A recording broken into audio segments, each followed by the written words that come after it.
अस्सलाम वालेकुम, कैसे हैं आप सब। आज हम बना रहे हैं मिंट मार्गरेटा। इसके लिए आपको चाहिए चीनी 2 खाने के चम्मच, काला नमक 1 टीस्पून, पुदीने की पत्तियां 1 कप, लेमन जूस 5 से 6 चम्मच। बर्फ़ आपको जितनी चाहिए हो, जितना ठंडा होता है उतना ही अच्छा लगता है। या आप बर्फ़ अपने हस्ब ज़रूरत। और वाइट सोडा आप ले लेंगे 100 ml। अब आप एक ब्लेंडर लेंगे जग, उसके अंदर आप ये तमाम इंग्रेडिएंट्स डालेंगे। बर्फ़ सवाए वाइट सोडे को छोड़ के आप तमाम इंग्रेडिएंट्स डाल देंगे। हम लेमन जूस डाल रहे हैं। इसके बाद अब हम इसमें डाल देंगे चीनी।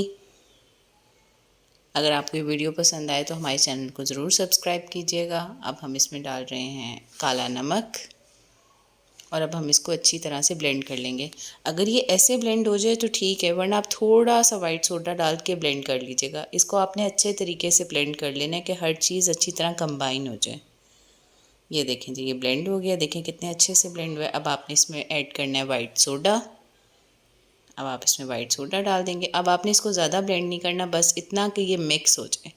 ये देखें ये तैयार है और ये स्लशी फॉर्म में तैयार हो गया है।